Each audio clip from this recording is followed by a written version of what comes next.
seorang yang sudah sampai usia 40 tahun, maka Allah mengingatkan dia untuk menyiapkan 5 bekal utama sebelum dia kembali pada Allah Subhanahu wa taala.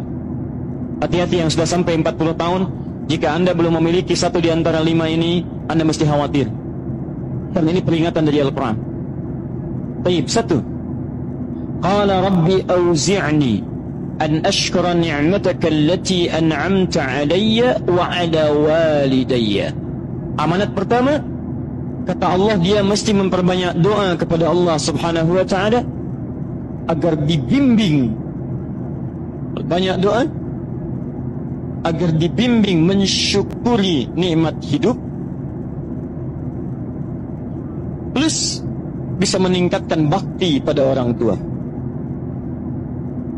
1. Rabbi auzi'ni an ashkura ni'mataka allati an'amta 'alayya wa 'ala walidayya. Perhatikan baik-baik.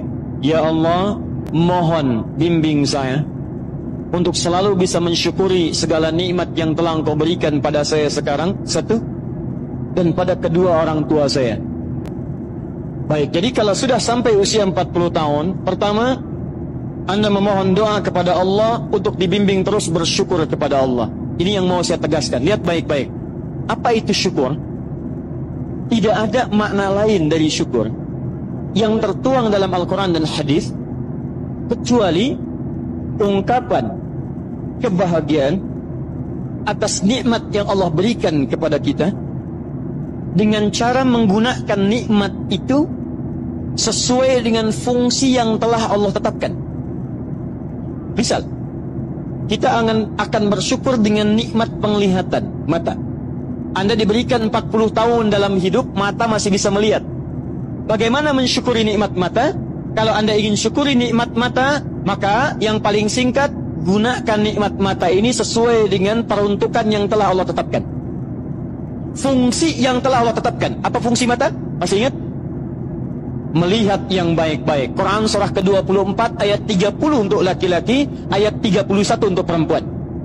Qul lil mu'minina yaghuddu min absarihim. Katakan pada pria-pria yang merasa punya iman. Dengan iman itu dia yakin dengan akhirat. Wabil akhirati hum yuqinun. Karena yakin dengan akhirat dia sadar akan pulang dan dia tahu nikmat matanya akan ditanya oleh Allah Subhanahu wa taala. Katakan pada pria-pria yang yakin bahwa matanya akan ditanya oleh Allah. Quran surah ke-17 ayat 36. Inna sam'a wal basara wal fuada kullu ulaika kana anhu mas'ula. Setiap pendengaran Anda, penglihatan Anda, plus apa yang Anda fikirkan, satu saat akan ditanya, dipertanggungjawabkan di hadapan Allah Subhanahu wa taala. Karena itu kata Allah, katakan pada orang-orang yang yakin dengan itu semua, ghuddu min absarihim, matanya hanya boleh melihat yang baik-baik saja. Yang tidak baik, palingkan. Ibu juga sama, ayat 31-nya. Wa kullil mu'minati yaghdudna min absarihinna. Katakan pada perempuan yang merasa yakin dengan Allah, yakin akan pulang, yakin akan ditanya, matanya hanya boleh melihat yang baik-baik saja menurut Allah. Yang tidak baik, palingkan. Di ghaddul basar itu bukan nggak boleh lihat, Pak. Ghaddul basar itu silahkan lihat, tapi ketika yang dilihat tidak baik menurut Allah, maka palingkan dari itu semua. Ini tidak tepat, teman-teman sekalian. Anda hanya mengucapkan alhamdulillah ya, sampai sekarang penglihatan masih baik. Belum cukup. Baik itu dipakai lihat apa? Penglihatannya baik, tapi masalahnya yang dilihat baik tidak. Itu poinnya. Maaf, ada anak usia 4 tahun, Bu, Pak, tidak bisa melihat. Dalam tidak bisa melihatnya, dia masih mau menghafal Al-Quran. Namanya Mu'af. Tinggalnya di Asyut. Adanya di Kaira. Negaranya Mesir. Matanya nggak bisa lihat, tapi dia sampaikan pada bapaknya, Pak, saya ingin menghafal Quran. Saya ingin menghafal Quran. Kata bapaknya, kamu yakin? Saya yakin. Baik, keluarga sederhana, punya cuman motor yang sangat luar biasa tidak bagusnya. Dimodifikasi dashboardnya, menempuh jarak kisaran 20 km. Datang pada syekhnya, bapaknya kemudian membonceng, muadnya di belakang. Teman-teman sekalian, setiap berangkat datang pada syekh, dapat hafalan baru, bapaknya tulis ayatnya, disimpan di dashboardnya. Di jalan lihat ke sini, lihat ke jalan, lihat ke sini, lihat ke jalan. Mu'adz bacakan ayatnya, bapaknya mendengarnya. Secara singkat, tiba-tiba setelah itu fasenya berakhir, jadilah anak ini hafal Quran. Yang ngantar belum hafal Quran, yang diantar nggak bisa lihat hafal Quran. Saking mudahnya Al-Quran, yang nggak bisa lihat bisa hafal Quran. tapi bapaknya dapat pahala dari transferan anaknya. Perhatikan baik-baik. Begitu dibacakan Qurannya, bagus makhrajnya, viral kisahnya. Begitu viral di Timur Tengah, datang reporter mau wawancara. Pertanyaan pertama, kalau adinda diperkenankan oleh Allah untuk bermohon saat ini, apa yang mau dimohonkan kepada Allah? Reporter ini mengira dia akan meminta doa seperti ibunda Imam Al-Bukhari bermohon kepada Allah supaya Al-Bukhari disembuhkan dari butanya. Bu, Pak, Imam Al-Bukhari itu dulu buta. Butanya permanen. Dilahir 2 tahun ayahnya meninggal, 4 tahun buta permanen.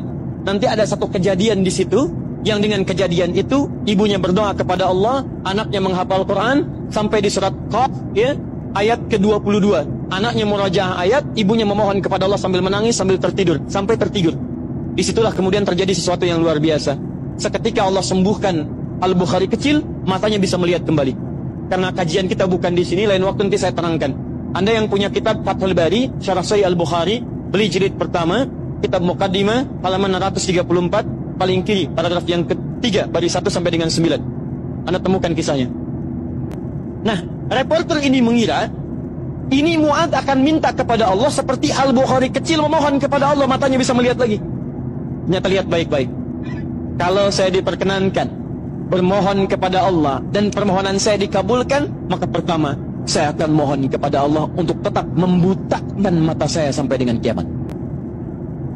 Ya Rabb, mohon butakan mata saya sampai kiamat. Karena dengan buta mata ini saya bisa menghafal Quran. Saya takut ya Allah, kalau saya melihat lagi, mata saya melihat maksiat dan hilang Quran dari hafalan saya. Anda bisa bayangkan, anak kecil 4 tahun, mata nggak bisa lihat, digunakan menghafal Quran. Dan dia takut kalau melihat matanya dipakai maksiat. Antum dikasih 40 tahun. 40 tahun, lebih daripada 4 tahun, lebih dari 14 tahun. Anda sampai 40 tahun dipakai mata. Dipakai apa mata Anda sampai dengan hari ini? Berapa maksiat yang telah Anda kumpulkan dari mata Anda itu? Mungkin wajar, jangankan hafal, baca masih sulit, lihat mushaf masih enggan, membaca masih susah. Kalau Anda sulit berhadapan dengan Al-Quran dalam pandangan Anda, tanyakan pada diri Anda, dipakai maksiat apa mata ini selama ini?